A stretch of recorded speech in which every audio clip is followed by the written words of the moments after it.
I was an actor as a kid, but like only for a few years. And then I just grew up around, I guess, I didn't realize it was weird that like I had kids with disabilities in my classroom, or that my mom had a really good friend who was deaf. And my mom is a speech pathologist who, works with people with disabilities. My uncle was a very high up person at the National Center for Learning Disabilities.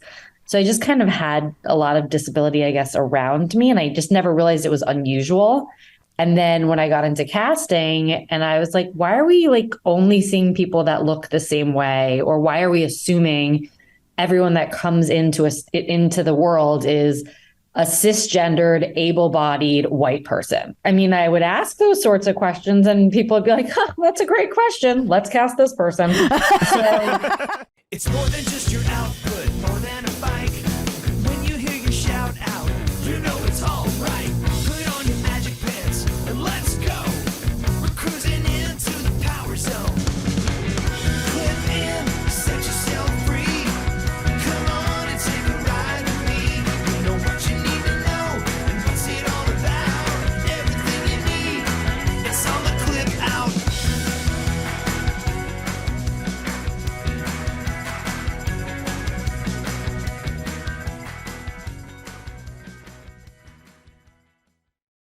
Welcome to the Clip Out Podcast, episode 286. This is Crystal O'Keefe. And this is Tom O'Keefe. I'm still futzing with all my stuff over here. I see that, futzer. Yeah, what the futz?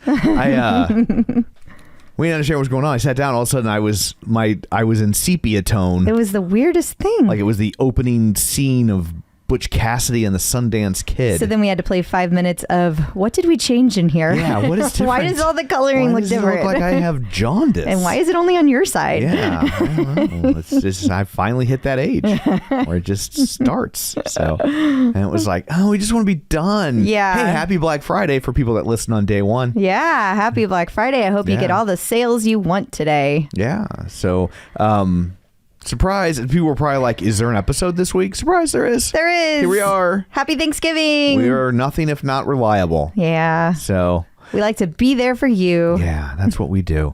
So our interview this week is Danielle from Runway of Dreams. Yes. A fun interview. I mean, most of our interviews are fun, but she's very silly like us in a good way. And we got some good stories, lots of fun stuff things that you may or may not know about casting. Yeah. Fascinating. And for people that might not remember, Runway of Dreams was the fashion event we went to that was hosted by Logan Aldridge. It was all fashion styles for the adaptive fashion. Yes, it was adaptive fashion. That's exactly right. And so it's a really cool organization. Absolutely. So we will talk to her more about that and her Peloton journey, because she is a Peloton aficionado as well. She's a huge Peloton fan. Yeah. So besides that, what, pray tell, do you have in store for people this week? Well, there's a couple of things that are about Peloton going on. One, well, that would be on brand. Mm-hmm. Yeah.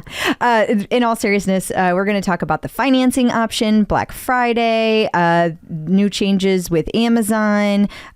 We do not have a visit from Dr. Jen. That's just, think of it as a Thanksgiving holiday. She took Thanksgiving off 4 weeks ago. Yeah. When we recorded it. We've got instructor baby news, regular instructor news. I was like, wait, they got baby instructors? Not yet. Give them time. And then we do a visit from Angelo, and we talk about adding fiber to your diet, which may or may not be helpful for Thanksgiving week. Oh, yeah, for sure. So I was just thinking about baby instructors like Muppet Babies. Oh, no. I used to love that show. When I was a kid, I watched all the Muppet Babies. You were probably like, what, a teenager? I think I was about 30 when the Muppet Babies came out. Yeah. So I loved the Muppet Babies. I saw the movie that the Muppet Babies were in. There was a movie? Yeah, the Muppet Babies started in a movie. They started in Muppets Take Manhattan. Oh, well, I've seen it. I just didn't realize that's where they started. To when they're babies, and then after that they turned it into a cartoon. They're adorable. And hijinks ensued. Yeah. They really got around that playpen. Yeah. But I never really watched that because I was 35. You keep getting older. I know. And then that's kicked off a whole trend of things, right? You had like Tiny Toon baby, you had like Looney Tune babies. Yeah. You had the Flintstone kids and Scooby-Doo babies, and Scooby-Doo didn't have babies, they did they? too. Really? They did. A pup named Scooby-Doo. That's what it was called. Oh. Yeah. Okay. I didn't get into all that, but And then the Cabbage Patch babies had babies. they did not. No, it was just they had Cabbage Patch fetuses. Feti? I don't know what the plural is.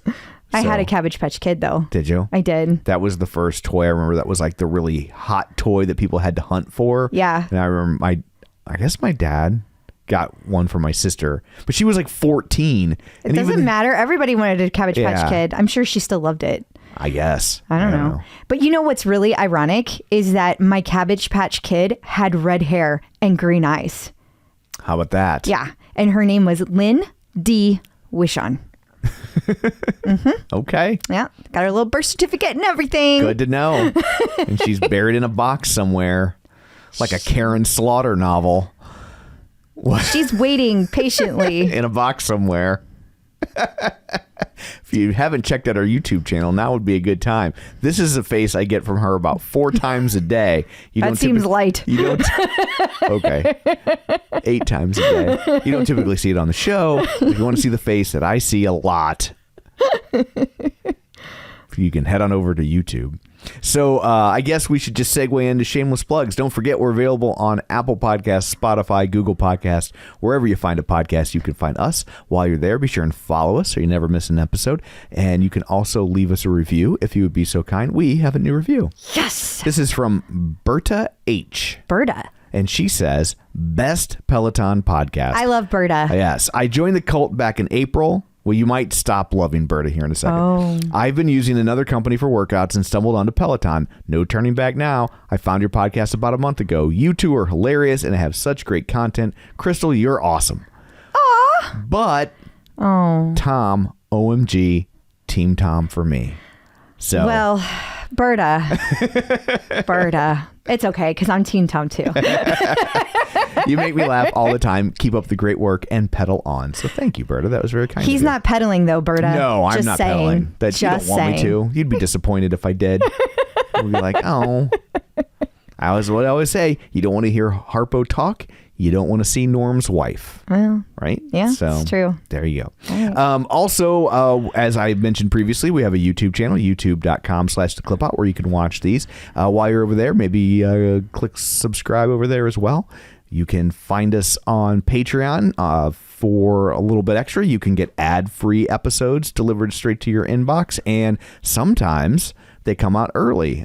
So depending on how early the production team gets them completed, if we get them early, you get them early. So and we owe you we owe you a bonus episode. We meant to do it last weekend and I just wasn't feeling up to it. Yeah, with your grandmother and all that. So, and I know we throw a lot of links at you in the show. You can get those sent to you in a handy dandy newsletter that comes out once a week. We don't tell your email address, not because we're above it, but because we don't know how and we're not going to learn.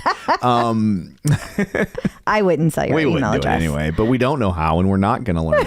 So that just adds an extra layer of protection for you, the consumer. So you can sign up for that at our website, theclipout.com. So there's all of that. Let's dig in, shall we? We shall. Peloton in the news. Peloton has added financing for the row. The row? For row? The row. I just can't get the hang of what I'm supposed to call the thing. It's Peloton Row. The rows, but I don't put Peloton in front of anything else. I don't say Peloton bike. That's why I think it should be the row. Okay. Because it just But I wanna sounds say weird to say rower. row.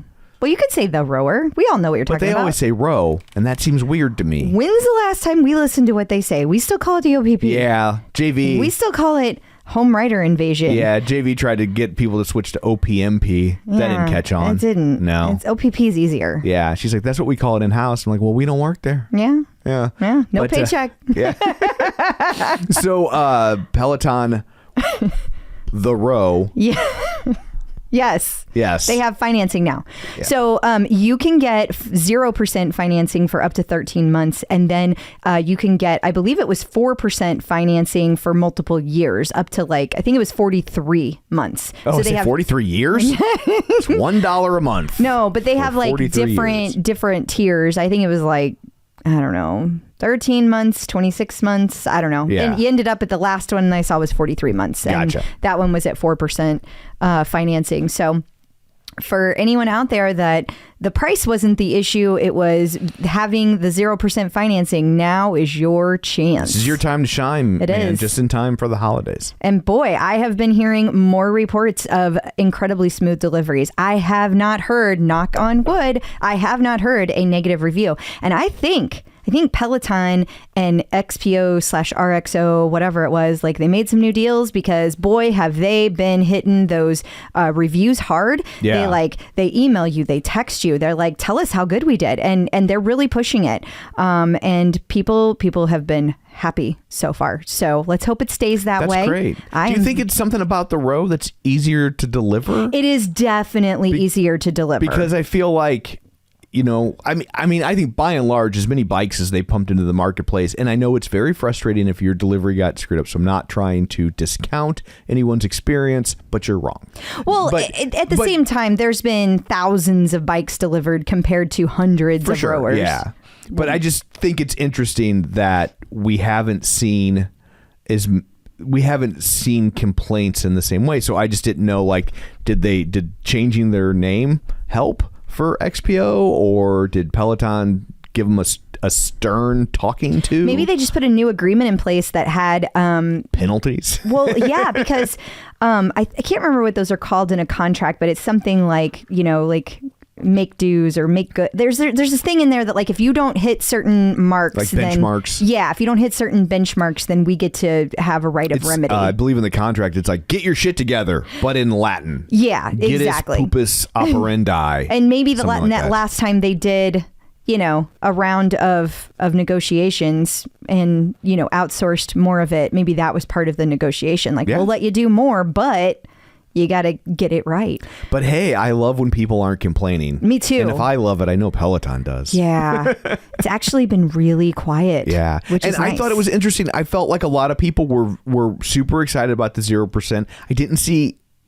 Now, granted, it's not like I live over in the OPP, but I didn't see anything where people were like, this is bullshit. I just bought mine or threw it on my credit card. No, I didn't see any of that. I did still see people going, it's still too expensive. Harumph. I'm going to use my C2, whatever. Harumph. Okay. Yeah. I don't care. Yeah. Have fun with that. What else, man? But in good news, I also felt like that, yes, because it is easier, there's 3 boxes, they put it together, they're in, they're out. It also seems like the whole calibration system works very well. I feel like the pieces are made as such that it is easy for the assembly person to put together. So I think some of those things help as well. Yeah. Can I just say, every time you say calibration, what happens in my head?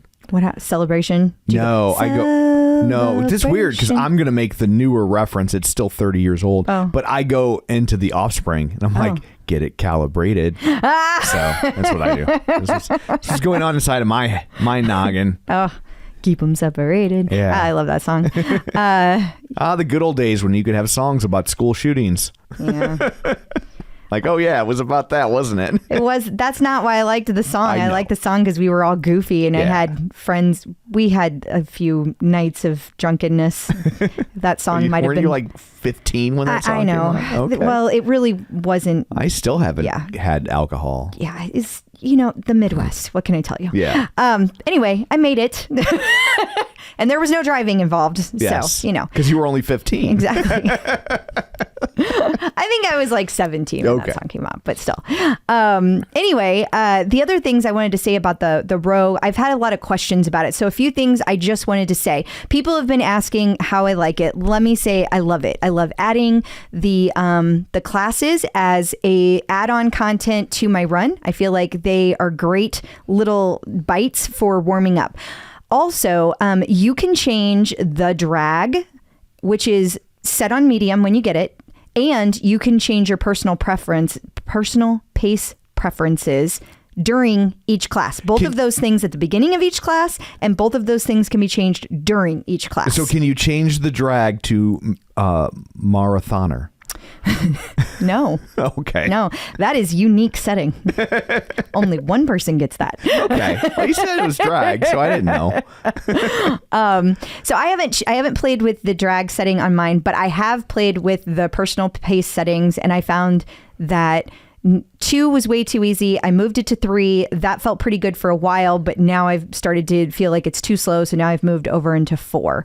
Already making progress. I am. And my form correction, I got 94%. Like it's still increasing. Like I'm still like just it's amazing how much I keep getting better. And I'm seeing that with other people too. The only negatives I've heard is some people just don't feel like it's challenging compared to a bike. And I will just say, give yourself some time to continue to work on form and continue to work on pushing with your feet. It really does make a big difference. And as you get better and you get stronger and you can increase those pace preferences, you're going to see yourself getting better too. I'm still loving where I am in the leaderboard. Like literally I came in 80 out of like 2,000 the other day. That's never been a thing. You were very excited. I was going to point that out. I'm like, now's the time to get the row if you really want to see yourself soar on the leaderboard because there's not very many people there yet. So I love it. Yeah. I love it. I love it. Plus you get little PRs because you've never done a class. That's always fun too. It's like when you first start dating someone. Yeah. Everything's new and like, that's the best ever. Oh, look, it makes that sound. Yeah. Yeah. True that. So anyway, Black Friday is upon us. Sure is. If you're listening on day one, then this is Black Friday for you. Yeah. And thanks for putting down your phone long enough from the shopping.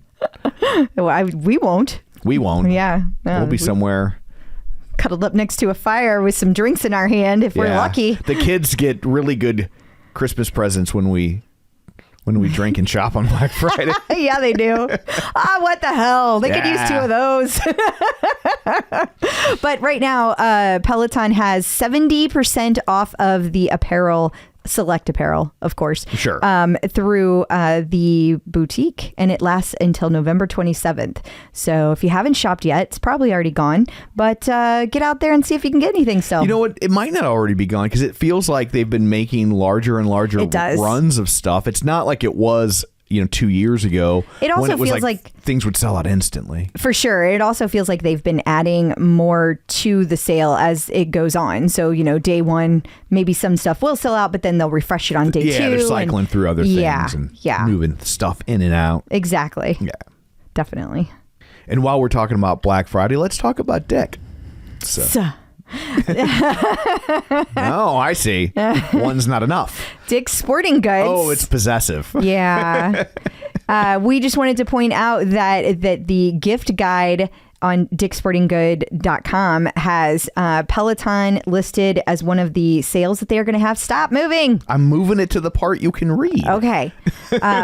Scorecard members can get $100 in Dick's gift card and $40 in rewards when purchasing the original Peloton bike in-store or online with in-store pickup. So that will be your deal there. And then they also still, of course, have the Bike Plus, the Tread, and the Guide available for purchase in-store at more than 100 locations. Make sure you check it out. Also, keep in mind that $100 Dick's gift card, if it gets cold, it's only worth $80. There is shrinkage. Yes. We've been watching Seinfeld. Yeah. Gotta let the kids watch the classics. I know. So Amazon now has self-assembly. They do, which they had said they were going to do from the beginning. It had said it in the fine print, but it wasn't really an option. I just thought it was funny that it came out as an article because I said this at the beginning. I said, you can do self-assembly, and we even talked about the fact that it's not cheaper. So I don't know why this is now. I guess these people just finally, The Verge is just now catching up. And you can also do it in the UK if that's your jam, except it's all metric. I don't know. Probably not. For our UK listeners, don't believe anything I say. Yeah. So facts. Yeah. So the article though says it's we had people expressing interest in wanting to assemble it themselves. And I was like, well, those people are sociopaths. They want to be involved in the delivery process is what it says. What? Who? Why? Who are these people? Why would you want to do that? I don't know. If you are a mechanical person, maybe it comes super easy to you and you just doesn't it's not even a thing. I guess I just I don't know why you'd want to do more if you don't have to. That's my default setting. I know it is. I am very well aware. Why should I do more? Your hands don't open. No, my hands don't open.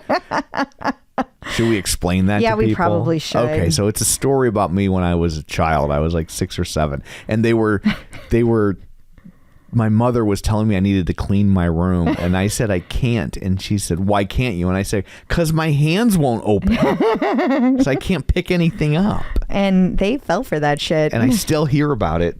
Yeah, you still hear about it because you still later. do stuff like that. But my favorite story is still the barbecue grill. I love that one. That one cracks me up. You don't know which one? Oh, well,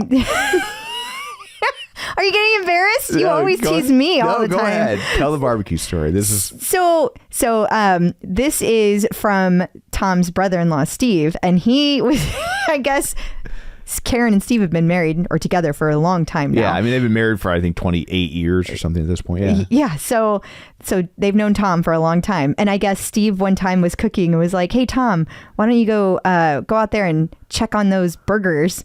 And Tom was like, I just took my shoes off. Well, yeah. I don't understand why this is... Because he's cooking you a meal. The least you could do is go check on the damn food. Would you trust me to check on the food? I was like 17. Yeah, probably not. Yeah, like I wouldn't know what I'm looking at. It's definitely where Brian gets it. That's all I'm saying. For sure. Yeah. It's like when they wanted me to work on something when I was a kid. This was another one. I was like 8, and I said, I'm not really mechanically inclined. And again, I still hear that to this day, that I'm not mechanically inclined. I'm still not, but I still take heat for saying you figure things out more I'm than not you let on. mechanically inclined. That's so. I don't know who would want to set up the Peloton bike if you can have someone do it on your behalf. I do agree with that. So, I want to make sure it's done right, so I'd rather have somebody else do it. But some people only believe in their own abilities. They're very confident of them. I guess maybe it's nice, like, if you don't have to be there for the delivery. Oh, that's true. That might, and if you don't mind doing that, you don't have to be there for the delivery. Or what if you get it as a surprise for somebody, and now you have to, like, you wait for the delivery person, and then you got to hide it from him? Like the Peloton husband. Yeah, exactly. That poor guy. He wants to surprise his soon-to-be fat wife that he's got to get out in front of it all before it just all goes off the rails. Yeah. And this way he can put it together himself. Yeah. But he's not going to save any money. So no. That's the really important takeaway here.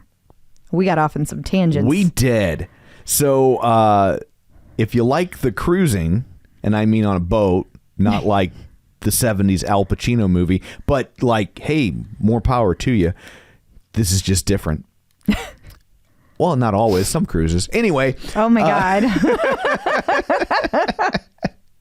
Celebrity cruise. Can you tell we're leaving town tomorrow? Those are always the goofiest episodes. They are. So, sorry, guys. So the Celebrity Cruise, which is a line of cruise ships, it always feels weird. Like it's... Like there's going to be celebrities. Right. There's not. I know. I don't think there's ever been a celebrity on a celebrity cruise line. I don't know about that. They're pretty high end. I think they're probably. Oh. Yeah. Okay. Anyway, they got Pelotons now. There's your story. On their new ship, Celebrity Beyond. Yeah. And they brought in, Design Star Power, serious food, fitness. They have a whole thing happening. Yeah. They've got Gwyneth Paltrow's wellness brand Goop. They've got some French chef, Danielle Boulade, who I'm sure that means something to somebody. They have Simone Biles and Peloton. Is it Biles or is it Biles? She's an Olympian. I think it's Biles. Okay. Well, she's amazing. I know that much, but I don't know how to say her name. Anyway, so they've got tons and tons and tons of stuff on the ship. But yeah, Peloton. So what is she doing? Like, I can do gymnastics on the boat now? I don't know. I think it was a celebrity cruise that just had Tunde on there too. Oh, they just I think they really are just bringing celebrities on to show off their stuff. Well, good for them then. Own up to, truth in advertising. There you go. You should get to meet somebody. We met the Beach Boys on our cruise. We did. And Mickey Dolenz. We did. Yeah. So I think this is fascinating though, that I'm surprised it's taken this long, and I really think it must be the change in leadership. But I think that in 5 years you will be hard pressed to not find Peloton in workout rooms at hotels and cruise ships and things like that. Well, they have been on other cruise ships before. I know, but I think it's going to reach a tipping point. Not a good analogy on a boat, I know. But I think it's going to reach a tipping point where it's going to be more common than it is less common to come across Pelotons when you're in I hope so. Places like this. I hope so, especially for cruise ships. They need to get that on the Disney cruise, stat. Yes. I feel like the downside of Preferably it. by next September when we go on one. Exactly. Stat. I do feel like the one potential downside of these kinds of things is just that you have to have internet to do Peloton workouts. Right. And obviously that can be very expensive on a cruise ship. So it makes you wonder how they do that. Although if it's that high end, it might just be baked into the price. Also, they spelled Peloton wrong. I just thought I'd throw that out there. I don't think it is expensive on a cruise ship. I think the internet. Make it. I think they make it expensive for you because they know you're trapped. But for them, I don't think it's expensive at all anymore. They just buy that one big thing that goes on the front of it, and then boom, that's it. That's my theory anyway. Well, you could be right. We should also add that Carnival Cruises will be adding Peloton rows, but it's actually just paddles. You got to do the rowing. You do the rowing. You do the on your rowing own. yourself. Yeah. Right. Yeah. It's like when you don't get the veranda. It's like an inside cabin, and you have to row. Yeah. But we're going to call it Peloton, and now it's an upcharge. It's a good workout while you relax. Yeah. You're welcome. Sports Illustrated has a review of the tread. I really thought this was great because it was still featured as one of the best workouts that you can get, and it should be. Yeah. It really should be. It is an amazing machine. I love the Peloton tread. But I love the tread plus more. Well, that's why it's got the plus. That's true. Peloton in court.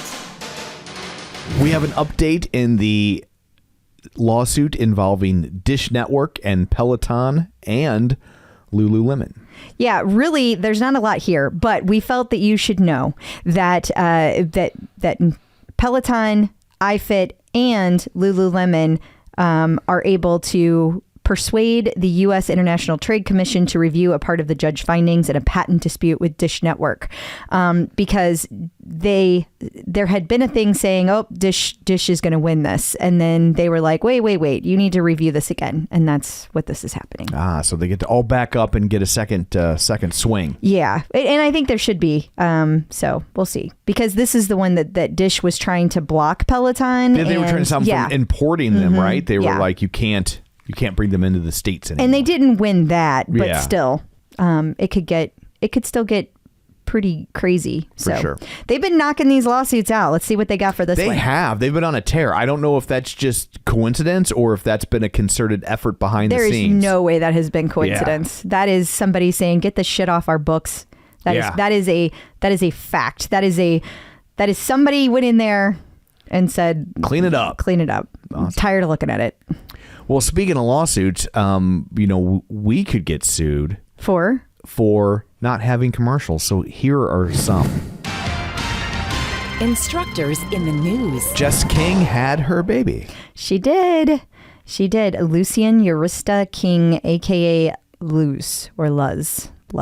I'm not sure. Anyway, he was born November 16th at 4:23 a.m., 7 pounds, 9 ounces. Congrats to Jess King and family. And she had a post-pregnancy update for the gram with, I guess, the baby's not the only one in diapers. Yeah. Those were her words. Yes. Yeah. So. She said she took a shower, washed her hair, and had a dance party in her diaper. Yeah. And then Sophia got in a ride, and then they got the baby all dressed up, and they went on their first adventure outside 5 days in. So that's doing great. That's excellent. Looks like a happy baby. It does. So Tunde's book is starting to make year-end best of lists. Yeah. So it was announced one of Amazon's best books of 2022 in business and leadership, and Audible's best of 22 in the well-being category. So that's pretty cool. Those are not small lists. Yeah, for right sure. there. Those are big deal lists to be on. Mm-hmm. So congrats to her. Yeah. Congrats, Tunde. Matt Wilpers posted about doing some scenic rows. Yeah. I've been saying to people that this was a thing, and people keep saying that this isn't like, what do you call it? Hydro. And it's like, well, no, it's not. It's Peloton. But they do have scenic content, and they are doing some guided scenic content right now out in San Diego. So looks like Ash Pryor and Matt Wilpers were out there. So that's pretty cool. Yeah. How cool would it have been if they had the Peloton row when Jungle Cruise came out? That would have been amazing. That would have been good scenic content. Yeah, it would have. Save it for Jungle Cruise too. Hey, that's right. They like Disney. Make it happen, people. Make it happen. Self.com, Michelle K. Michelle K. I feel like it's been a little bit since we heard from Michelle K. It has. Yeah, but she has an article about Ash Pryor, why Peloton's Ash Pryor is not going to play small anymore. Which is fabulous because I love her just the way she is. She's so fun. Taken several of her classes at this point, and I really enjoy her. I don't know how to explain it. She has this like way of being like self-deprecating, but also like she knows her worth at the same time. It's an interesting and really good mixture. I really love it. Her Tanya the tummy thing is hilarious. And if you haven't seen it, you just need to take one of her classes. You just need to take it. And then well, not everybody can, right? Like if you don't have the rower. I don't want to spoil it for people though. Yeah, no, I'm not saying you should. I'm just saying not everyone has that luxury. That is true. Yeah. That is true. But she's pretty amazing. So I'm glad that Michelle K got to talk to her, and she got to talk, and that Ash got to talk about things that are important to her and how she's going to approach the haters, because they keep coming. They always do. I know.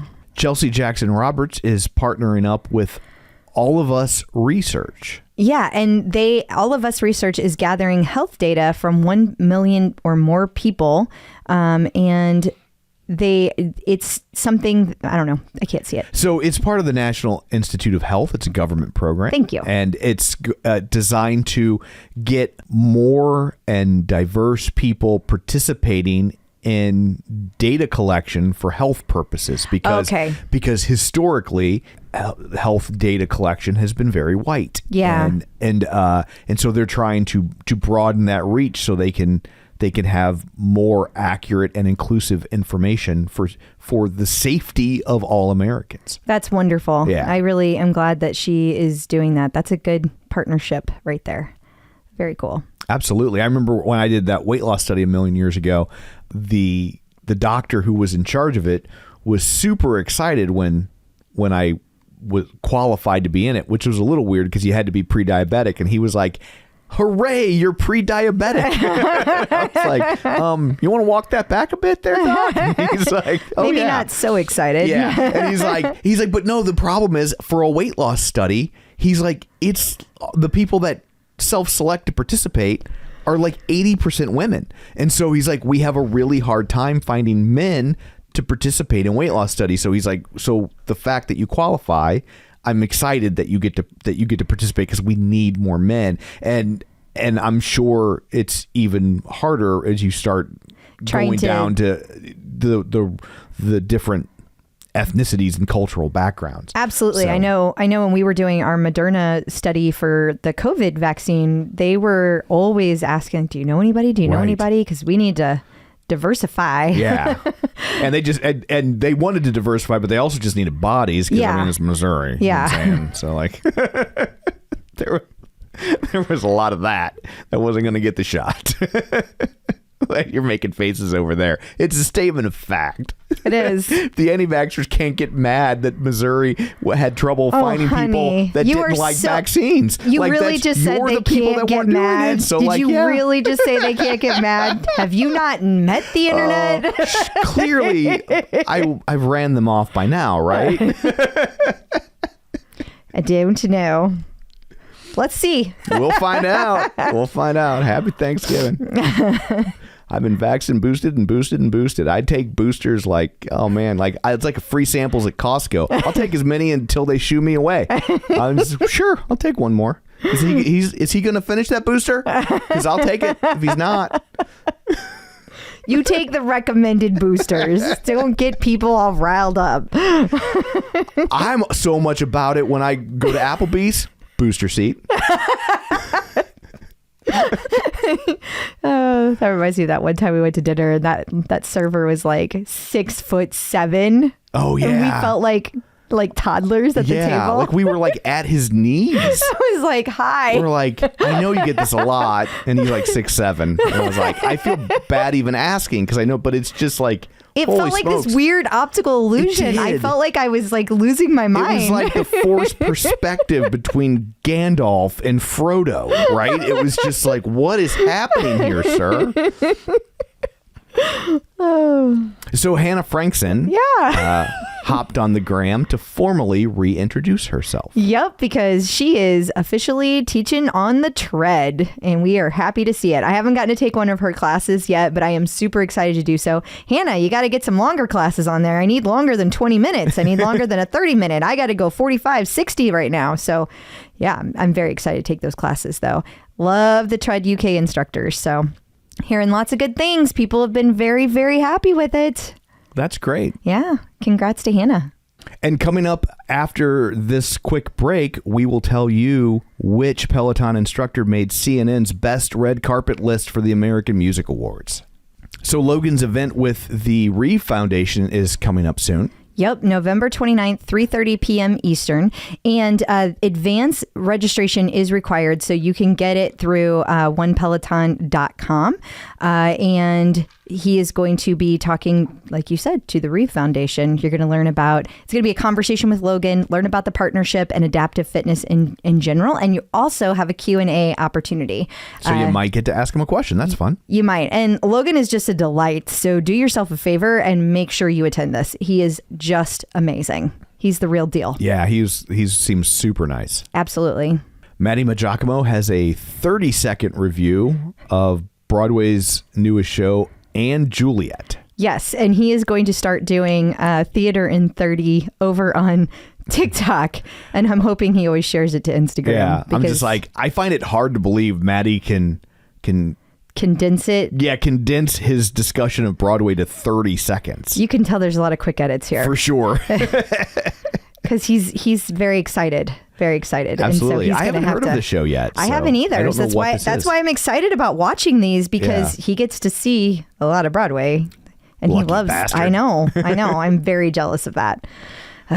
Someday, I don't know why I'm saying someday. We're probably never going to live in New York. It seems unlikely. Probably unlikely. Yes. So 9.com.au, which, as we all know, is the periodic symbol for gold. Right. What?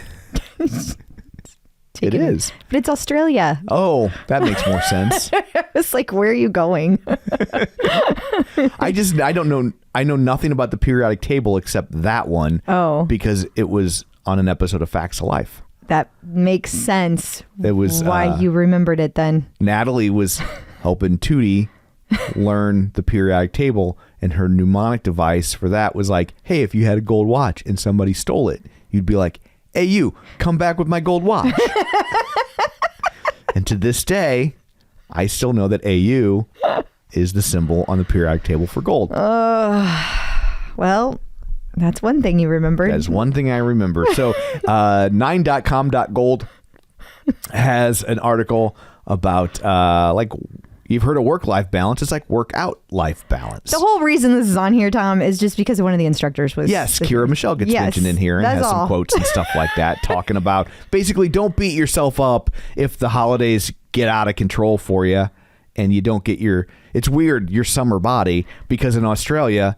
It's almost summer. It's almost summer. Like their summer starts on December 1st. Mm-hmm. And recent research from Peloton said that almost half of the nation, 47%, admitted they prioritize social events in the summer over exercise. So that's easy to do, man. Yeah. A lot of socializing to happen. Happens the same in December in America, but that's because of the holidays. Well, I think they got Christmas down there, I just meant it's cold, those holidays. Yeah. Like, I know that. Never mind. It is weird, though. I was reading this. I was like, when is summer in Australia? December 1st. I know. I started reading it, and I was like, is this from like you're scrolling August? Up checking the like, date? What? Yeah. Did they redo this? You're like, oh, yeah. It's Australia. That is literally on the other side of the world. Oh, yeah. Got it. Meanwhile, our Australian listeners, both of them, are like, yeah, that's... Yeah. That's how the equator That's works. how we feel about your stuff. Yeah. You just expect us all to know it. Mm-hmm. Sorry. It's fair. So the Advocate talked to Cody about his new show, LOL Cody.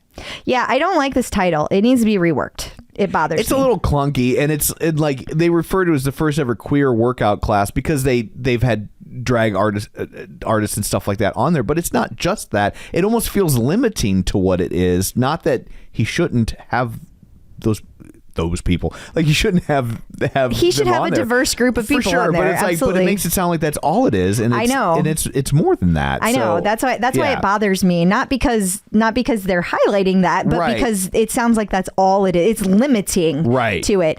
But anyway, we wanted to mention it because it's cool that he got covered in there, and it's cool that Peloton was mentioned, and it's cool that that they're seeing that it's a talk show, because it's really what this is. It's a talk show. It's not an exercise class. They just happen to be exercising while they do it. Right. And I think that format is great. Like, I really love the Ashton Kutcher series. To be honest, I haven't done the LOL Cody thing, but I did see pictures of it, and I really liked how they made a point to like change up all the lighting in the room and like make it really fun and bright. And it's totally different than like how you normally take a class. So they're making sure to differentiate that. But as we've talked about before, there will be more of these types of things coming. Like, there is no doubt about it. It's going to be lots of this stuff. So buckle up. Hope you guys like it. While we're speaking of Cody, he made CNN's best dressed list for the American Music Awards. He sure did. It's pretty cool that he got to go, and it's pretty cool that he got noticed that he was there. Yeah. And he was on a lot. Like, it wasn't just CNN. I saw tons of people covering this because, you know, they all kind of cover the AMAs. So for sure. But I thought that was really neat. Speaking of Cody, I saw also, it's not on our list, but I'll throw it out there. The lady who was his dance partner. Yes. Cheryl Burke is retiring from Dancing with the Stars. I think she's hoping that they'll let her pivot and be a judge.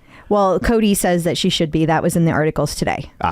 Cody is pushing for that. And also, he hopes that Shangela wins. So that's, if Cody has anything to do with the future of Dancing with the Stars, those things will happen. Okay. Yep. Christine D'Ercole has a upcoming Broadway themed Power Zone class. Yeah, this is the first of its kind. And I was going to say, we don't get themed Power Zone classes, right? Well, that's not exactly true. There's been music themed ones, but we've never had a Broadway themed one. This is the very first one, and she was very excited about it, as she should be. Yeah. And it took place a couple days ago, but in case you didn't hear about it, this is probably one to not miss, given that it is Broadway.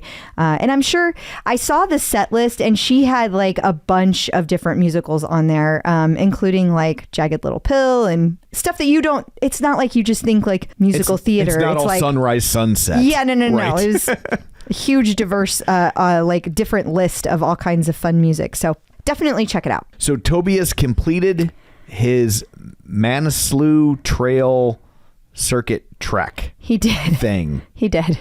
He did all the things. He did all the things and lived. Yeah. 12,000 vertical meters. Oof. Yeah, that's all. No big deal. Yeah, that's a lot. Right? And he showed himself going through the finish. It's going awful slow there, Tobias. Yeah. I mean, you act like you worked hard or something.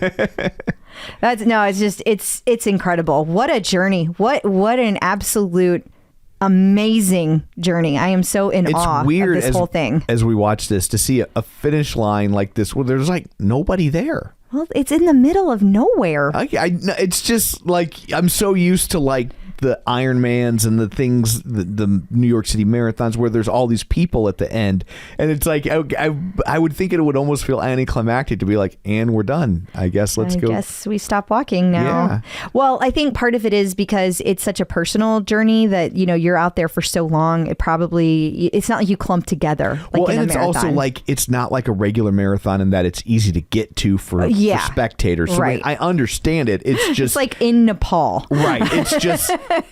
It's just kind of weird to see, like, it's just this finish, and like it didn't even look like there was anyone from the race there. It didn't. Like, he just looked up and like filmed himself walking through the finish line. There's just like a sign out sheet. You're free to go. You did it. I guess there's probably some sort of tracker on them, and they know. I'm sure. Yeah, I'm sure. I hope so, because if not, then I did it. I completed the mess. I feel like I would need to have a little hoopla. For sure. You know, because you did all that work. Absolutely, like you need to see it. But you do it for you at the end of the day. Like, you know, that is the whole point, and that's the reason you do it. Absolutely not. If I do anything like that, it's for the hoopla. It's for the hoopla? Yeah. I mean, knee deep in the hoopla. I hear you. Well, the hoopla is what keeps you going. Yes. I will never forget whenever I was at Atlantic City and Chrissy Blackwood came running around the side, and she was like, go Crystal. And I could see the finish line and I was like, fuck yeah. And then just like, and I started running as hard as I could. And, I felt like I was running so fast. And then I see the footage of it and I'm like, slow motion. You were very tired. You ran a lot. Very tired. Yeah.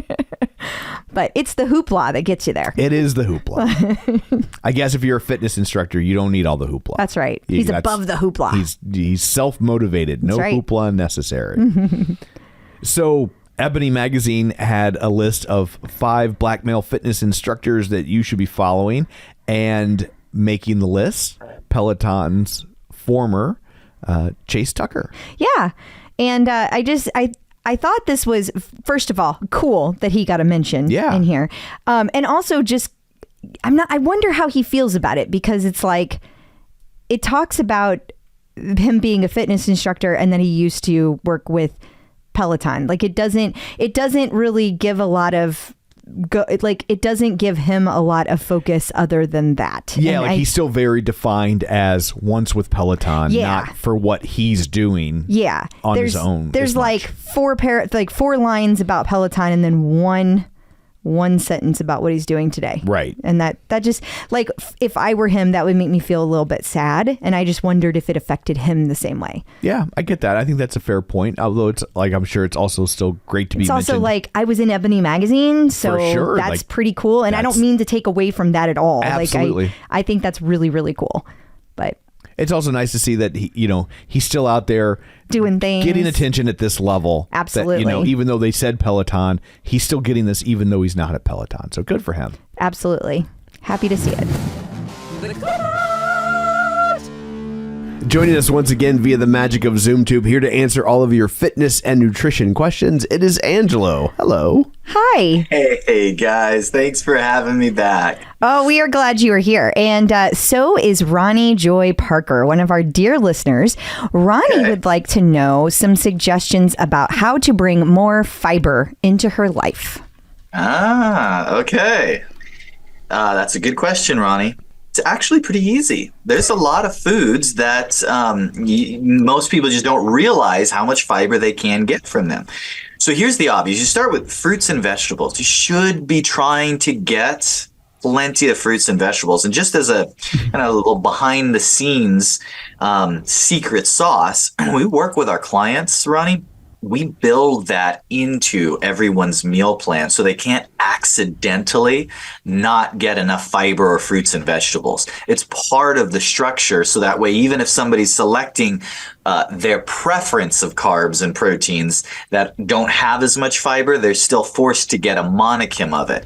So I encourage you to think in those terms where meal times try and include, at least with lunch and dinner, some vegetables. Snack times, try and at least frequently include some fruits, and that will work really well. Now, within those categories, you have certain fruits and vegetables that are particularly high in fiber. Generally speaking, fruits that you eat the outside of. So if it has an outside that you peel or discard, it's not always as high in fiber. You get some, but fruits that you eat whole. Berries, for example, such as raspberries, very high in fiber, and you can really increase fiber intake fast doing it that way. Other areas to get fiber.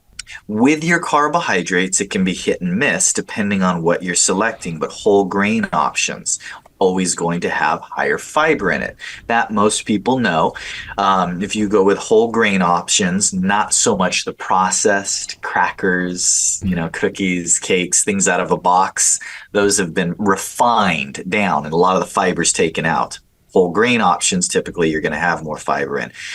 Did you know you can even get fiber in some of your fats? For example, like seeds and things like ground or flaxseed, like ground flaxseed meal. It's like a powder you can get at the store. Great source of both healthy omega and also fiber. Also, one of my favorite fat sources is avocados. One of the few ways you get a great fat and you get fiber at the same time. Tends to be very satiating. And then finally, If you're doing all those things, Ronnie, but you still need a little bit more fiber, you can always supplement. There's great over-the-counter fiber supplements. You know, there's psyllium husks, there's Metamucil, there's Benefiber. We can go on and on. But talk with your doctor about that sort of thing. And if you are electing to add supplementary fiber, ramp up. Make sure you ramp up gradually. Don't like, I'll have half the pot today and the other half of the bottle tomorrow. That's not going to turn out so well. Yeah, that's going to be. Yeah. That will not be comfortable for Ronnie. No. Not be comfortable for anyone. So start slow, assess toleration. And the key, though, is when you have more fiber, you also need more fluids to push that fiber through your body. And it will help you stay We need the regular. fluid so you're not pushing it. You're not pushing it through your body. Yeah. Well, you brought it up. There it is. There There are was also no scenario Tom wasn't going to get a poop joke. No. I knew that. You'd be disappointed if I didn't. I would have. Yeah, I thought that was like 4 minutes in before he went there. I thought that was pretty good. I let him do his thing. Right. And then you sprinkle. There are also some good books about fiber, and I would suggest eat one of them. That'll help, right? And this is Oh my gosh, that reminds me of old Sesame Street. I'm dating myself now. I gotta tell you, my favorite episodes was of Cookie Monster and the librarian. It was, the librarian, Cookie Monster, we don't have cookies here, only books. No cookies, only books? And finally, he kept asking for cookies, and it came full circle, and he says, all right, get me a book about cookies. And a glass of milk. See, I think I understand why you like. Books. I finally see why you like Tom now. That humor is very similar. Yeah. Should I be concerned that it took you like 2 years to try and figure out why someone would like me as the man you married? I know why I like you. You just don't know why anyone else does. That's what I usually say. No. This went awry. Well, And if it's gonna go awry, get a whole wheat, a whole grain rye. What? Wow. See, I was listening. I won't retain any of it, but I can do that joke in this 5-minute segment. Oh my gosh. So if people would like this sort of information tailor-made for them, but without the poop jokes, where can they find you? They can come to metpro.co/TCO. And depending on who your coach is, you still might get a poop joke. Truth. Oh, thank you. In case you missed it. So in case you missed it, it's really an aptly named segment this week because we forgot to talk about this in Instructors in the News. Whoopsies. So we did miss it. Or I guess it would have been a celebrity. I don't know, but we forgot to talk about it. So it's going here. Okay. Yeah. A famous guy was... It's Aaron Judge. Is that his name? I thought that's what it said, but I don't know anything about sports. Okay. So my understanding is he won MVP for whatever football team he plays on. Okay. And then was in studio the next week in Toon Day's class. Gotcha. That's the way I understood it went down. Okay. And this is sports, and neither of us know the sports stuff. So somewhere out there, lots of people are cringing. That we have no idea who this is. As we stumble through this. Yeah. But that's how you feel whenever we talk about the monkeys or something like that. Absolutely. I'll be like, no. You listen here. This is how that works. Also, Peloton has announced upcoming closure dates for the studio. Everything's okay. Don't think that they've suddenly gone out of business. That's what the OPP will be like that day. I knew it. I knew that they were going to go on. Why are there no live classes? It's because they're out of business. I'm selling my bike. That does sound like the Yeah. OPP. I'm subleasing my app membership. Well, anyway, if you want to know those dates from December 23rd through the 25th, and then I can't see the other date because my camera's in the way, 30th through January 1st, no in-studio classes for Peloton Studio New York and London. You can take scheduled encore and on-demand classes during this time. Okay. So there you go. So make a Spread mental the note. word. Try not to freak out. And don't let others freak out. You see it, just copy paste. Just write up a little thing, copy paste it everywhere. Yeah, just put it out there. Peloton birthdays. We only have one birthday this week. It is Jen Sherman. That's a special one. And she is born on December 1st. Happy birthday to Jen Sherman. I hope she gets this. I hope she still listens from time to time. She's very busy. I know she I'm is. sure. But you know what Jen Sherman wants for her birthday? What's that? Us to talk about products. So happy birthday, Jen Sherman. Checking in with the Peloton community. Joining us today via the magic of ZoomTube is Danielle Pretsfelder Demchick. Hello. Hi. Hi. I've So been excited looking to be forward here. to this for so long. Me too. I was telling my husband, I do a lot of podcasts, but I never tell people, I never put them on social media or advertise them in any way. And I was like, today's the Peloton podcast. He was like, okay. I was like, I'm going to be shouting from the rooftops about it. I'm so excited. Yeah. So, when did you first come across Peloton? I feel like it's been a while. Yeah, well, my husband likes to say he'd been telling me to get on the Peloton train for a long time because I was a gym person since 2010. I started working out 7 days a week. So he was like, we have Pelotons we had a gym in our apartment building at the time, and we have one in our apartment building now too. But he was like, I think you'd like the Peloton. And I was like, don't tell me what to do. And then the pandemic happened and I was like, what am I going to do? They closed our gym in our building before they closed any other gyms in New York City. So I was going to these other gyms for a few days. So I had kind of advance notice of what was happening. In the moment, I was furious because no other gyms were closed yet. But then it was a good thing because I was able to get my Peloton when nobody else could. Nice. I was days ahead. So You're a trendsetter.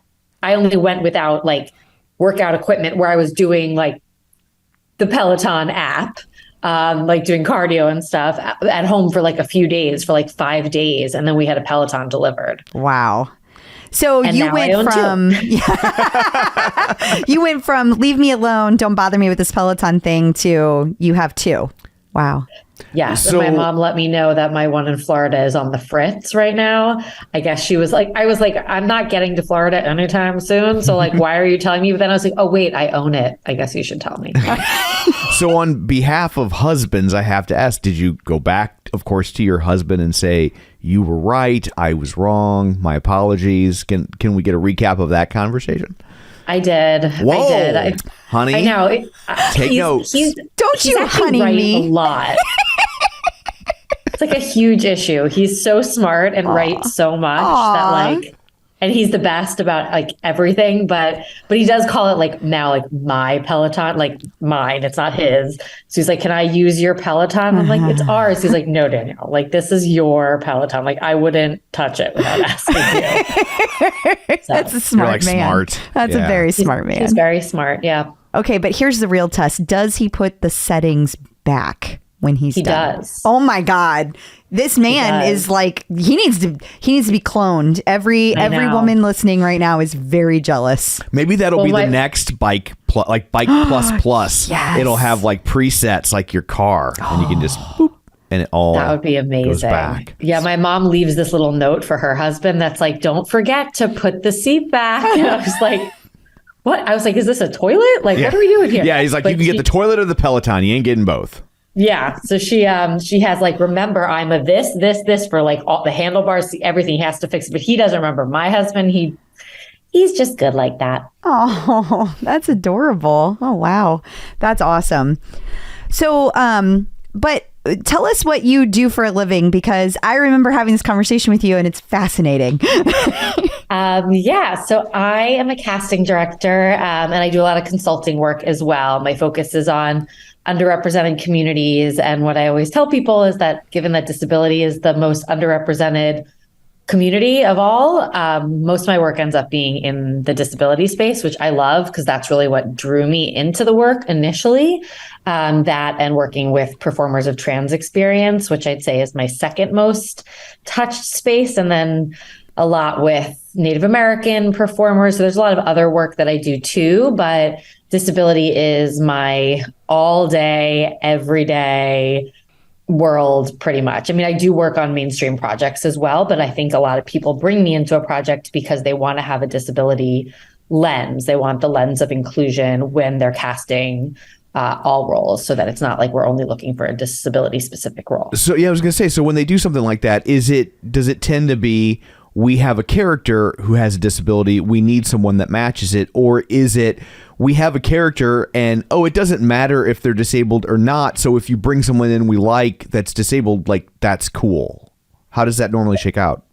I mean, my world, like what I orbit around is the latter, is the idea that there's not really much that people with disabilities cannot do. Right.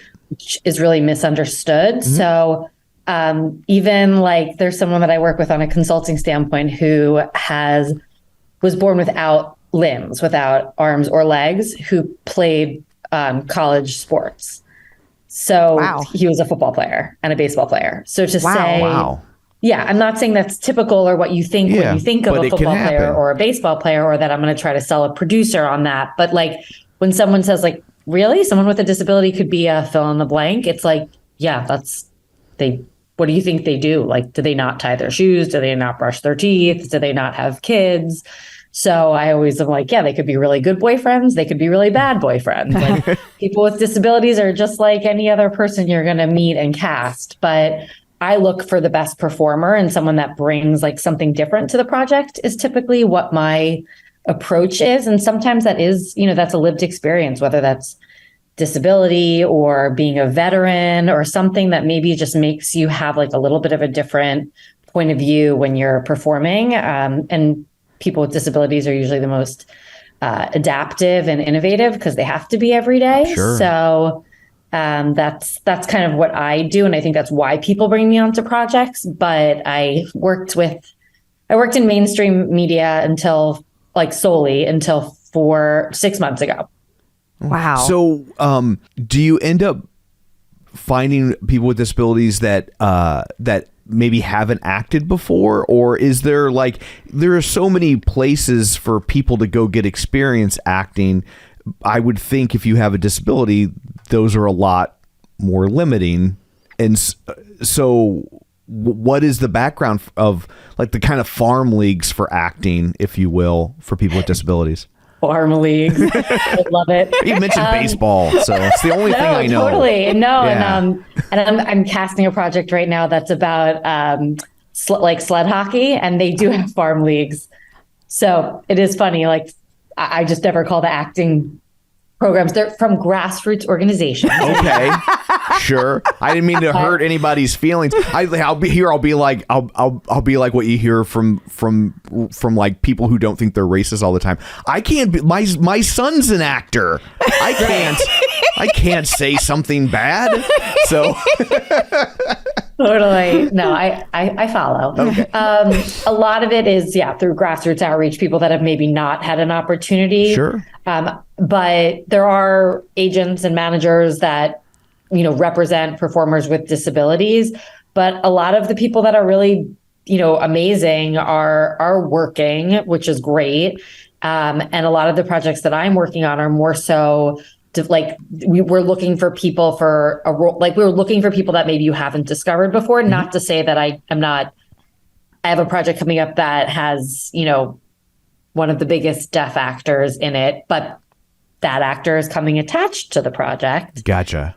And then I need to cast, their ex-husband who happens to be deaf, and their love interest. And they might be people that like you've seen in a commercial, or you might know a little bit, and they do have an agent, but there's only, when you think of for example, a deaf actor, like how many deaf actors can you name on one hand? They'd all be on one hand. I got one. Yeah. That's the only one I can think of. I bet we're thinking of the same person, the same woman.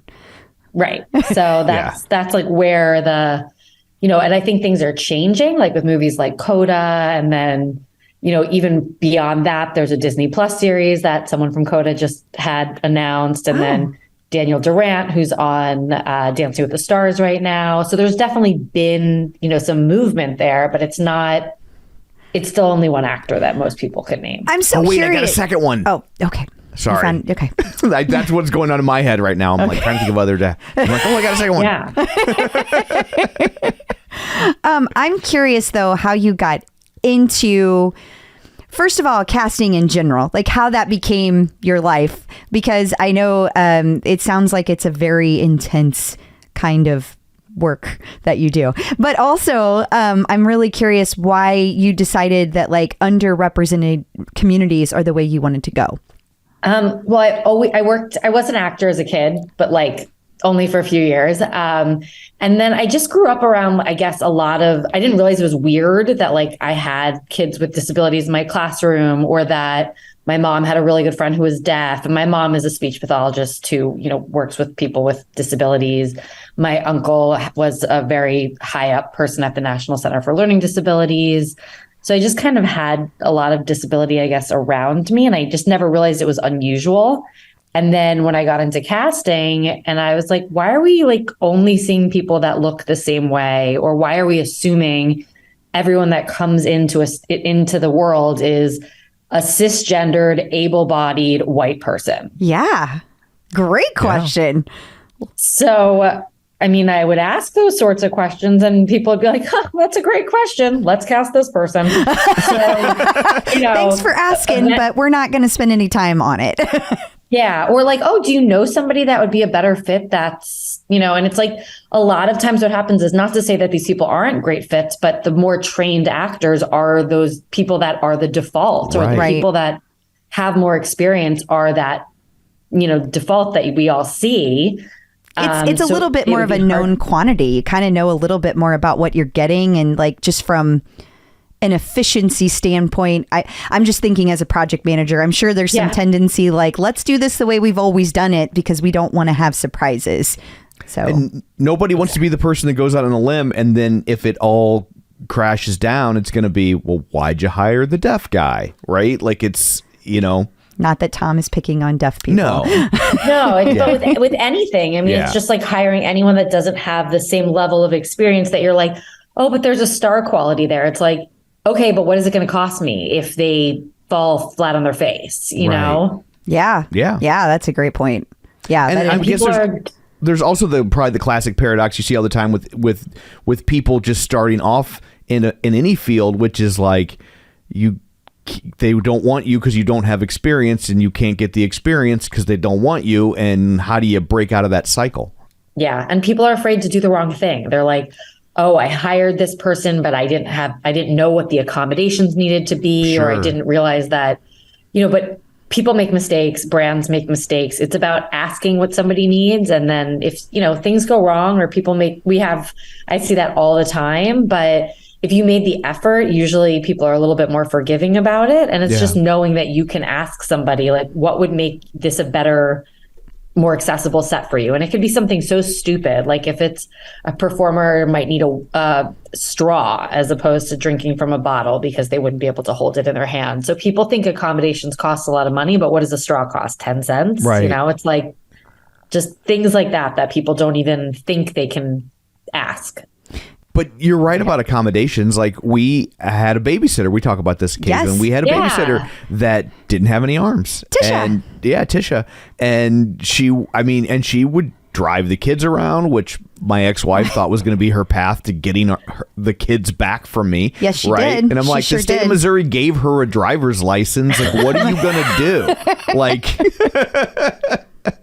Yeah. But she was great. And I had the same initial reaction. I'm like, we don't have little kids. Not that means she couldn't have done it, but that but we takes were some of the very pressure confident off. about, like, I can understand if somebody was, because we did have this person, somebody asked us, like, well, what would you do if, like, she had to chase, because we had 3 kids she was watching. So if 3 kids were running around going different directions, and, like, let's say she took them on an outing, because she did this all the time, and they ran, you know how little kids will run from you. Like, what do you do? Because she couldn't just grab And so them. here's what we did, which I would recommend. So dear. We secretly let her know in order which were our favorites. And so we were like, if they're all running towards a cliff, save them in this order. And so oh my God, Tom. That is such a Tom comment. Your comment a few weeks ago about the baby shower with Bex's baby shower, you're like, it was a surprise. And you were like, I think she knew that she was pregnant. And I was like, oh my gosh. But that's exactly what my husband would say. Like, it's like the same.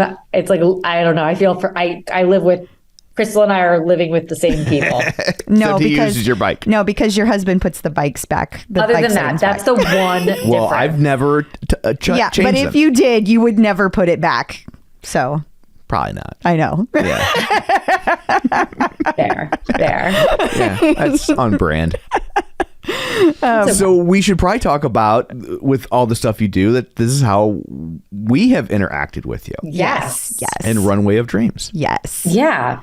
So actually, like, one of the people I worked for when I first started, or the person that hired me when I started at Nickelodeon over 14 years ago, was the head of casting at Peloton. And So crazy. she was there until somewhat recently. And I don't really know how the conversation came up, but I was like, what are you guys doing in the adaptive space? Like, it's a huge market. And she was like, you should meet with some people on my team. I'm trying to remember how it all came up, but they just kind of wanted to pick my brain a little bit about it. I bet. I was like, there are people I would really suggest that I, have been tracking or cast in things that I think you should meet.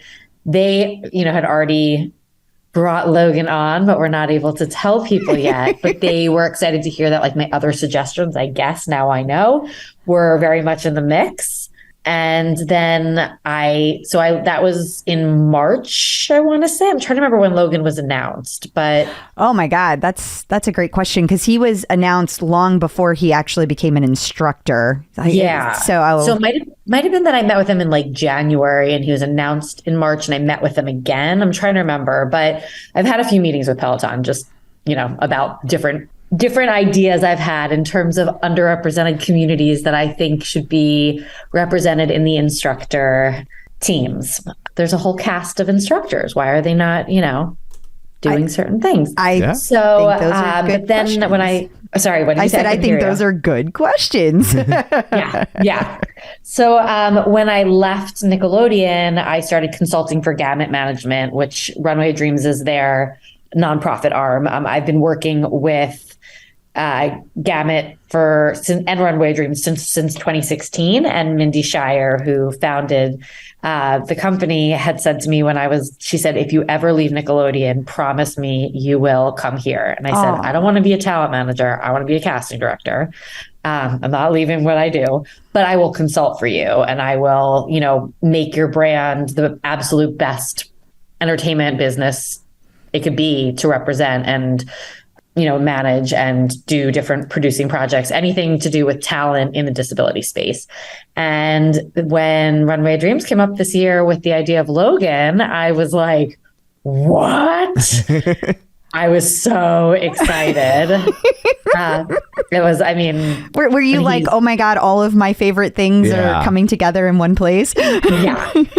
And I just love Logan. So it's, beyond the, like, even if he wasn't representing something that meant so much to me, I just think he's watching him at Runway of Dreams and the way the kids were just gravitating to him too. Just to see someone with that level of charisma and success, I think kids, most of these kids are the only kid with a limb difference at their school, the only kid that's low vision at their school, fill in the blank. And, like, Logan, brought them all together in a way and just, like, corralled these kids. And he was just like this human jungle gym that day. They were just bringing so much joy. So it was great. And yeah, I've had a few, like, fun things like that where my work and Peloton have interacted, and or I've been able to work on projects with different people from the Peloton community, which is really cool. But Logan is definitely the one that's, I'm getting to do a lot more with. That's exciting. That's awesome. A lot more. Yeah, we have more in the works. So he's got a really exciting week this week. I just heard something that he's doing that I was like, can I hear more? So he's on fire. Okay. Is there anything we can say about that? I can't. I know what I was told, but I don't know what he's doing with this. Okay. But the one hint I can give you is that another instructor just did the same something. I think I know. No way. That's all I can tell you. I don't know. That's like the most like coded thing to say, but Okay. but yeah. Okay. Very Watch exciting. the space. Yes. Maybe by the time this airs, people will already know. Yeah, you never know. I think so. Yeah. I think so. Okay. Back to Peloton. You jumped in, you kind of like got all in. Do you have a favorite instructor now that you've come into the world? Yeah, I'm a huge Cody fan. Like, no words. I'm so basic with that. So basic. There's like, nothing basic about Cody fans. I guess. I'm like, Hey, 50 million Elvis fans can't be wrong. Yeah. Right? That's true. That's true. I just, I Thought for sure it was going to be Logan, but all right. I mean, I love Logan, but like, I mean, Cody is, there's just nothing. There's nothing like Cody. In fairness, they teach different things. So, Yes. there's room for both. There's room for both. Do you do any of the other content? I mean, I know that right now that might be difficult to do other content. So I do meditation almost every night. do you every night? I do. Wow. My husband calls it listening to your stories. He's like, are you going to listen to your stories now? But I love that. And then I do a lot of the strength training. I love Selena Samuel. I mean, I really love kind of everybody. Callie, which was so fun to have her at Runway of Dreams. She was so much fun. But yeah, I mean, I do everything. When I can be jumping around, I am doing a lot of cardio as well. I like the cardio classes. I love everything though. I mean, there's really nothing. I haven't tried the rower yet. Well, in theory, you shouldn't be able to because it's not out yet. But Right. But I have like the showroom. But I she guess. could go to a I don't showroom. know. yeah, they do. They have them in all the showrooms Right? because I saw your video of that. Yes. So that's that I need to try, but I just haven't yet. I'm not the biggest rower, but person. But were you into it before you tried it? No. Not at all. I've rode maybe like 3 or 4 times in my entire life. And I did it like at a gym where I had no idea what I was doing. So I wouldn't even call it really rowing. And I got so much feedback after I tried talking about the regatta. And apparently I know no sailing terms. Everyone corrected everything I said. So all I know is that you get on the rower and row. I'm not going to talk about boats anymore. The only thing I know about sailing, I learned in Christopher Cross songs. So Fair. That's where I'm at. My mom likes to talk about her ex-boyfriend who had a sailboat. So that's what I hear about. That's all I got. But I've not tried that, but I really want to tread, but my husband says we have to leave this area if we get a tread. He's like, yeah, you want to move to the suburbs? I'm like, no. He's like, then you don't get a tread. I was like, okay. We don't have space. That's fair though. I mean, if you don't have space, you don't have space. Yeah. So I get that. That's like, as we've said before, that's like the one thing the Midwest has in spades is we have space. We don't have anything. Where do you have all of your equipment? Do you have a room? Yeah. I have our basement. It's like and it's like ginormous. It's because it's the whole length of the house. So it's like, we have like a room for where the podcast is, which is this room, and then we have like a guest bedroom down here, and we have a room for all the it's a whole nother. And I floor. have like 75 long boxes of comic books in there. So Oh my gosh. Yeah. You're like plus a full you're bath. really down living here. the Like, dream it's- that we So it's like if we ever wanted to move to the East Coast or some it city, would be a culture shock. I in don't terms even of know space. Yeah. So Yeah. But you get Broadway and This is true. You get Broadway. You get to go to Peloton whenever you want. yeah. These are things that are trade-offs. Yeah. Do you It's get true. do you get starstruck among people when you meet them, like instructors or like other people that are famous? I think because I've been doing this for so long, I don't. But my weird thing is, I do like if I met Cody, I would be like, Yeah, I was gonna say because I meet a lot of famous people because of what I do, and what I found the longer I do it is it's not about how famous they are anymore. It's about how much it matters to me. So it's like, like I met Bruce Willis, and I'm like, oh, it's Bruce Willis. Hey, Bruce, can we get a picture? But but I met Peter Tork, and I can't get a word out, right? And it's like I know on paper it's quantifiable that Bruce Willis is more famous than Peter Tork, right? Like that's not even a question. Peter Tork will tell you, well, he won't anymore, but he would have told you that. And I guess Bruce Willis won't anymore either. But that's was my jam, and so like that's what got me all tongue tied. I'm sure it's probably like that for you. Yeah, no, it totally is. I mean, like there are a few people that like I haven't met that I'm shocked to haven't met that I'm like that were like childhood, like Right. my big crush growing up was Seth Green. Oh my gosh. Yeah. Green of all the things. That's I great. know. I love it. I know. Yeah. So it's like I've never met him, but we've been in the same like orbit because he does a lot of voiceover. I've done a lot of voiceover casting. His wife, I feel like I have a friend in common with, which is also really weird. But it's like him, Cody. There's like a few people where I would like have a hard time keeping it together. Yeah.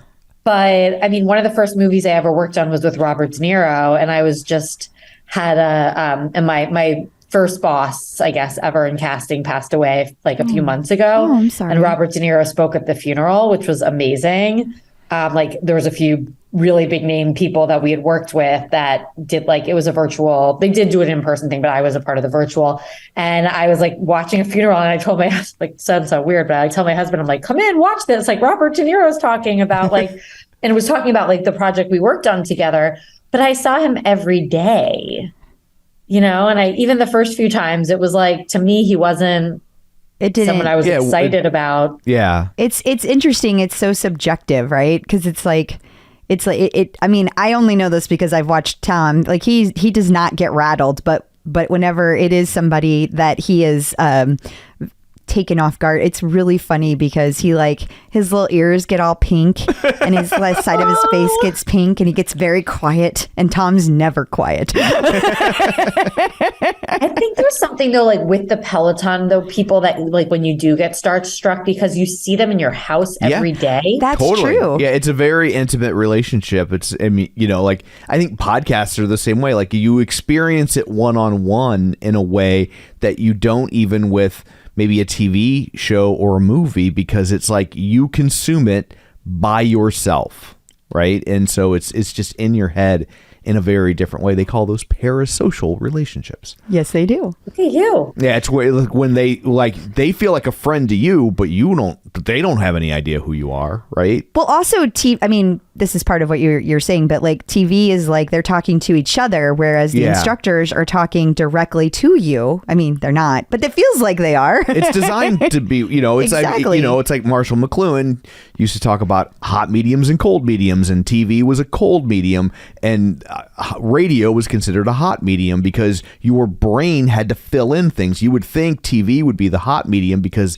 you have a picture, but it's the other way around. It's like your brain has to work to fill those things in a way that you don't when you're watching TV. And I feel like podcast, Peloton are similar. Even though Peloton has visual elements, it's like you're engaging with it physically in a way that you don't with any other medium, really. So there's my mass I think they've done communications degree. such a good job of breaking down barriers where like you feel like when Robin, announced that she was pregnant, or brought out her family, with the first day when she was back on the bike, or anything like that. That's just so personal, especially because Robin was so open about her infertility, and then to tell you just feel like, oh my God, there's those moments. Like I remember when Cody first called Andreas's boyfriend, and I was like, oh my gosh, we've not said this yet. We haven't called each other, which that's so intimate because but you don't have that in scripted TV. And even with reality TV, it's so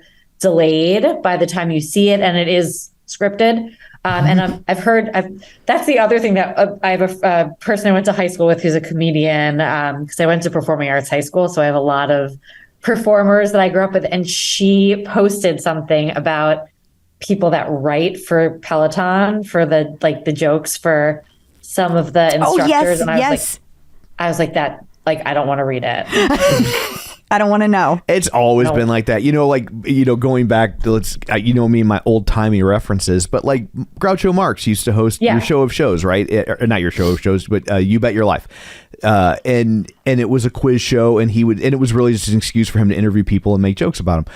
But like, people think he was making all those things up on the spot, and some of it he would, but a lot of it, there were pre-interviews. They had jokes at the ready for him, and they would tape those shows for 60 minutes and then edit them down to 30 minutes, take out commercials. It was probably more like 25 back then. Now it'd be 22, right? But and so it's like, some of it was pre-written, and then you were seeing the best 25 minutes of a 60-minute recording session. So it's smoke and mirrors. It's okay. It's all like that. Yeah. Doesn't mean we want to know. Doesn't mean we want to know. No, with that, I was like, most things I don't care, but I'm like, this I don't want to know. Like, because it just brings me such joy for like the time when I'm on the bike or doing whatever. I'm like, I don't want to hear bad. I don't blame you. I feel like there's some things need to keep the magic. It's like when in Disney World, when they're like, little kids can't come back in the tunnel, right. That's right. You should keep it that way. Yeah, like that's the right call. I mean, this is probably a good time to just letting our guard down. Patton Oswalt has been writing my jokes all this time, and you could probably tell because of the quality of them. But I love him. But it's all been Patton Oswalt. So yeah, I just worked on something else where it was very important to the creators that for this brand that the kids did not see certain things when they were on site. It wasn't Disney, but it's another like iconic kids brand that involves puppets. And it was so interesting because I was like, oh, like we're ready for you. Like because sometimes I'm on set as well with kids, especially if there is disability, just to kind of make sure that everybody has their accommodations and all of that. But I was like, oh, we're ready for this kid. And they're like, no, we're not. And I was like, oh, well, I mean, I thought we were. I mean, the shot looks ready. And they're like, no, like we have to put a bag over this person's head so that the kid doesn't see that there's really a man behind it. And like they've been abducted by ISIS. Like, I think you're trading one set of problems for another for this poor kid. I know. I know. It was very funny. So I was like, but it was if they didn't have a puppeteer that represented the background of the puppet. So like, say it was, a puppet that was in a wheelchair. If there hadn't been a wheelchair user puppeteer, they don't want the kid to see it. If it is a wheelchair user puppeteer, they would allow the kid to see it. Okay. Interesting. Okay. That's interesting. Yeah. And very thoughtful. It's nice to know that like people making these amazing things like put that much thought into things, It really is. Sometimes they do. Sometimes they don't. I know. They do if you're there. Yeah. They do, because otherwise they probably will. I'll hear about it from someone, and then I'll have to call them and like figure out how to make the optics of it go away for them so that there's no bad press. That's my favorite when people, I'm like, crisis this management. wasn't my project, but thanks for calling. Yeah. Go fix it. Give us the right words so we don't dig a deeper hole. Yeah. Yeah. I mean, but the thing is, like with any underrepresented community, especially with disability, it's like a lot of people think disability is a bad word. There are so many things. I struggle with saying it because I'm just like, is it? And also because it evolves over time. And so now you're like, wait, is this still the appropriate nomenclature, or am I accidentally saying something offensive? Yeah, and just the fact that you don't know it can be seen as offensive, and it's really tough to always know the right words to use for all the appropriate different communities, and you want to be inclusive and you want to make sure that you're saying all the right things, but it is tough. It is. And I think like Logan's done a really good job with that, actually, like in terms of, I love that he gives descriptions when he, of what he's wearing. He does an image description. Like that's a huge game changer. And And I don't have as many friends that are low vision that have expressed interest in Peloton to me, but I do have a lot of friends that are of small stature. And then I have friends that are deaf who've talked to me about it. By the way, this is not an ad, but if there are people who have small stature that need help with their Peloton, I have like the perfect person for them that can help with their bike. Is it the person that you had on the show? Mm-hmm. Yeah, she's great. Oh, no. Specific to making your bike adaptable to different kinds of people. Yes, Alana is great too. Like she is awesome and has wonderful ideas, but also we just worked with a fitter for my bike, and he has like all kinds of ideas for people to like help them do things that are aftermarket items or items that he can make specific for them. So like he had a lot of really cool ideas for people. That's awesome. That's really good to know because, yeah, I mean, it's come up a few times with people, and it depends what your height is. Yeah, exactly. But it can be a thing for sure. Yeah, but Alana is awesome, and she's amazing. She's such a badass. All the running and stuff that she's doing right now, she's really cool. I love she's keeping up with her. How did you connect with her? I think so. A lot of times I'll just be like, hey, does anybody have any ideas for people that I can interview? And somebody recommended her to me because she posts all the time and they had seen her posts and they recommended, and so I just asked. Yeah. She said yes. I was lucky. Yeah. So do you have any advice for people who are just now entering the world of Peloton? I would say, I feel like people are like, try every instructor. I don't, maybe because I'm a casting director, so I have like very definitive taste. I don't like all of the instructors. So find what you like and do that. Like, how did you know though? How did you know who you liked without trying? I would watch you know what I did? You know what I get? Okay. So maybe do the all for one. Is that what it was called? Yes, yeah. Yeah, do that. But don't try all their classes. After like a minute of, I'm not going to say some people's names. I was I have no interest. And it's so funny because sounds so complicated, but my mom's husband's ex-wife. Got it. My stepdad's ex-wife. She has very strong opinions about instructors and would like tell my mom things. And I would tell my mom, try this instructor. And my mom's like, well, Suzanne says, and I was like, oh, I do not like that instructor. And then she would ask like other people and she'd be like, well, some people say, I'm like, Mom, you can try it. I'm just telling you, I don't like that person. I've tried I pick people for a living. I'm just putting that out there. But you know what, Mom? You listen to Suzanne. You listen to Suzanne. But my advice is not to do things you don't like. I do agree with that. Yeah. Like I do think everybody should try out all the instructors. I'm good with like the all for one, just like sampler platter, samplers. Like a little Whitman sampler. And you're like, oh, a nougat. Yeah. Yeah. Yeah. If you don't like the jelly, spit it out. I agree. Like, don't suffer through those classes. Like, who are you doing this for? You're doing it for you. The only exception to that is if like your best friend has a milestone and they want to take it with somebody that you don't like. Yeah, you suck it up because that's the etiquette. That's what we do. I agree. That I agree with. But if it's just about like you, because like I don't have a lot of time in my day, and sometimes it's like, that's my only 30 minutes, 45 minutes, whatever. I want to spend it with someone I want to spend it with. And for sure. And I find it, and so like, my husband only does lane break. He used to do instructors, but he really likes just the music and the game. I love it. And I'm like, go for it. Like, that's fine. Like, you do what works for you. If it's, Just Ride, whatever. My stepdad was doing Just Ride for a long time. Now, I don't know how we got him into instructors, but he's funny. He only likes like the pretty girls. I don't know. He was like the blonde, the blonde Kendall. One. Yeah. He's like, we like her. I think she had leggings on. That one. Yeah. She's nice. Yeah. He's like, I don't even listen to her music because I don't like her music. I just put her on the screen and I put my podcasts on. It's like, I don't even get on the bike anymore. I just. That too.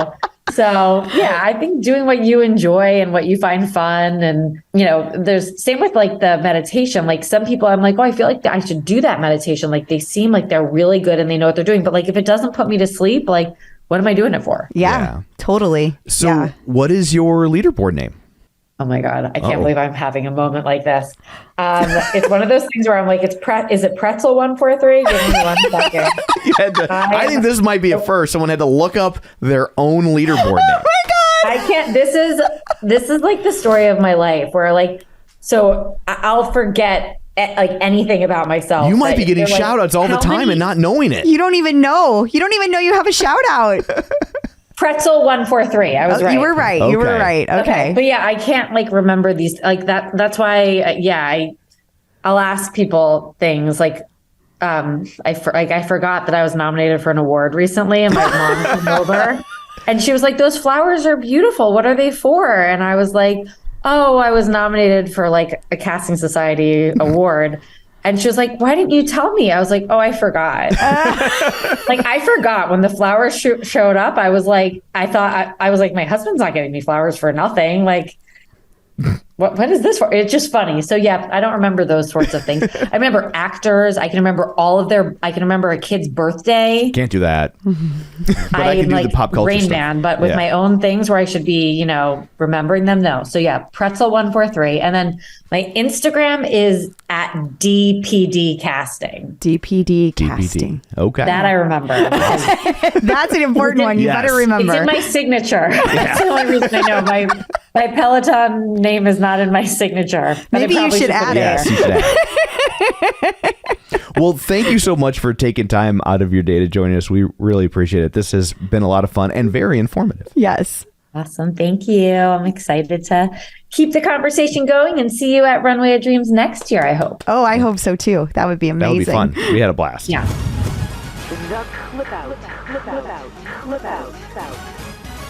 So I guess that brings this episode to a close. Until next week, where can people find you? People can find me on, Facebook, facebook.com/Crystal D. O'Keefe. They can find me on Instagram, Twitter, and the Peloton leaderboard at ClipOutCrystal. And you can find me on Twitter at Roger Kubert or on Facebook at facebook.com/Tom O'Keefe. You can find the show online at facebook.com/The Clip Out. While you're there, like the page, join the group. Of course, don't forget, I don't know what do I want to push, our newsletter. You can sign up for that at theclipout.com. So that's it for this one. Thanks for tuning in. And until next time, keep pedaling. And running and rowing.